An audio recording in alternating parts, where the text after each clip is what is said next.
पिछले सप्ताह एक वीडियो में मैंने बात की थी कि अर्थव्यवस्था को लेकर कैसे कुछ सकारात्मक संकेत हमें देखने को मिल रहे हैं, जिसे आप आई बटन में जाकर देख सकते हैं। यह वास्तविकता है कि हमारी अर्थव्यवस्था वृद्धि की ओर है, लेकिन जो चीज़ चिंता का विषय बनी हुई है वह यह कि अर्थव्यवस्था की यह वृद्धि रोजगार के अवसरों में वृद्धि में प्रतिबिंबित नहीं हो रही है। इसी पर बात करूंगी मैं आज के वीडियो में। सबसे पहले समझें कि क्या धारणा रही है भारत में किस प्रकार से रोजगार को बढ़ावा दिया जाए। तो पिछले 2 दशकों से जब से मोंटेक सिंह आहलूवालिया ने वाजपेयी सरकार को अपनी रिपोर्ट सौंपी थी 2001 में, जिसमें यह कहा था कि कृषि क्षेत्र में रोजगार के अधिक अवसर उत्पन्न नहीं हो सकते,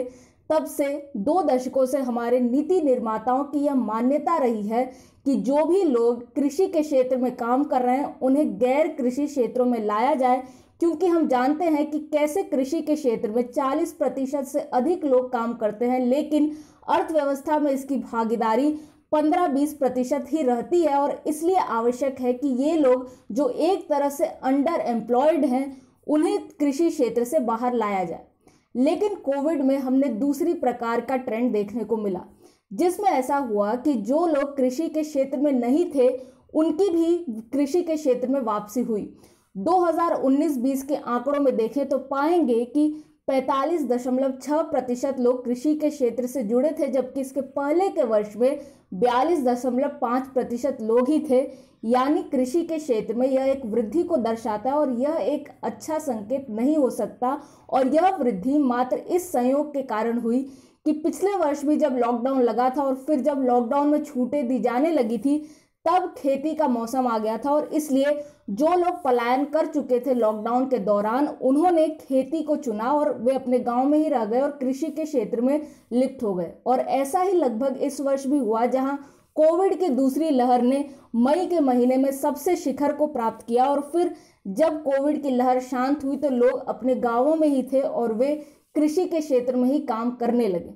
वहीं हम पहली और दूसरी लहर की तुलना करें कि किन क्षेत्रों में रोजगार को प्रभावित किया है, तो हम पाएंगे कि पहली लहर में जहां असंगठित क्षेत्र सर्वाधिक प्रभावित हुआ था, जिसमें निर्माण क्षेत्र के जो कार्यकर्ता थे, जो कारीगर थे और श्रमिक थे जिनका पलायन हमने देखा, विशेषकर महिलाओं का रोजगार सबसे ज्यादा प्रभावित हुआ था। वहीं दूसरी लहर में यह ट्रेंड परिवर्तित हो गया और यहाँ पर उच्च सैलरी वाली नौकरियां प्रभावित हुई है कोविड की दूसरी लहर में।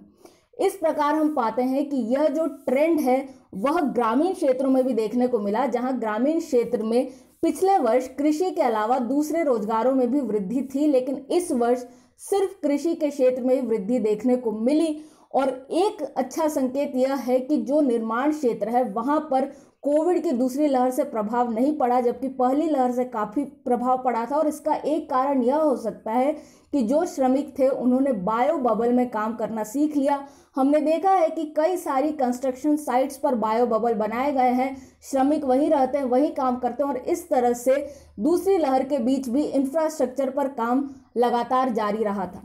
लेकिन अब हम आ जाते हैं चिंता के विषय पर, जहां पर जो सैलरीड जॉब है उसमें हमने गिरावट देखी है। अगर हम CMI की रिपोर्ट माने, यानी centre for monitoring Indian economy, तो उसके अनुसार रोजगार में 2.3% की गिरावट हुई है। लेकिन यदि सिर्फ सैलरीड जॉब्स को देखा जाए तो उसमें 11.7% की गिरावट हुई है। साथ ही जो सरकार का है पीरियडिक लेबर फोर्स सर्वे, जो 2019-20 के आंकड़े बताता है, उसके अनुसार भी हमने पाया है कि सेल्फ एम्प्लॉयमेंट में वृद्धि हुई है, जो 53.5% पहुंच गया है। और इसमें भी सेल्फ एम्प्लॉयमेंट में जो सबसे न्यूनतम श्रेणी का रोजगार होता है उसमें अधिक वृद्धि हुई है, लगभग 2.5% की, जो दर्शाता है कि लोग रोजगार के अभाव में किसी भी प्रकार का काम करने के लिए तैयार हो गए हैं। और PLFS का भी यही कहना है कि ये जो काम कर रहे हैं वह उत्पादक नहीं है और उच्च श्रेणी का नहीं है, और इसलिए यह हमारी चिंता का विषय बना हुआ है। CMI का आंकड़ा इस वर्ष का भी बताता है, जिसके अनुसार जहां दूसरी लहर के शुरू होने से पहले 8 करोड़ लोग सैलरीड जॉब्स में थे, वहां पर जुलाई तक इस आंकड़े में 36 लाख की गिरावट हुई है। और यदि जून से भी तुलना की जाए तो इसमें 32 लाख की गिरावट हुई है।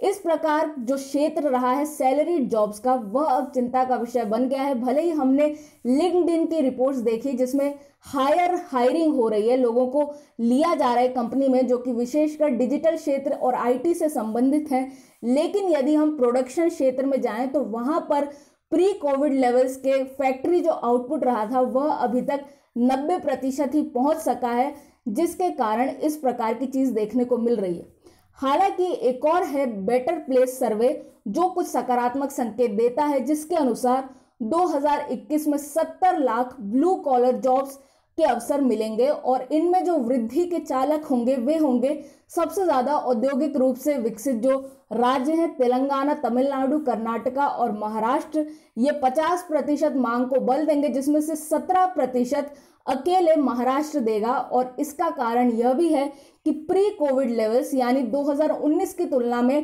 कोविड शुरू होने से पहले 2020 में मांग में 4% की वृद्धि देखने को मिली थी और अब माना जा रहा है कि उस वृद्धि को पुनः प्राप्त किया जा सकता है। साथ ही इस क्षेत्र में जो निवेश हुआ है वह $10 करोड़ का हुआ है पिछले 12 महीनों में, और यह जो सर्वेक्षण था वह आधारित था 2021 के पहले 6 महीनों पर, जो एक सकारात्मक संकेत देता है। और हम आशा करते हैं कि सरकार भी रोजगार को बढ़ावा देने के लिए कुछ कदम उठाए, जैसा आज ई श्रम पोर्टल को लॉन्च किया जा रहा है, जिसका लक्ष्य है कि 38 करोड़ असंगठित क्षेत्र के कर्मचारियों से जुड़ा जाए और जो नियोक्ता हैं उन्हें उनसे जोड़ा जाए, ताकि लोगों को आसानी से उनके घर के निकट ही रोजगार मिल सके। वैसे भी जो पलायन और जितना प्रवासन होता था उसकी मात्रा में भी कमी देखने को मिली है कोविड के बीच, और ऐसे में इसकी संभावना अधिक होगी कि लोगों को उनके घर के निकट ही रोजगार मिल सके।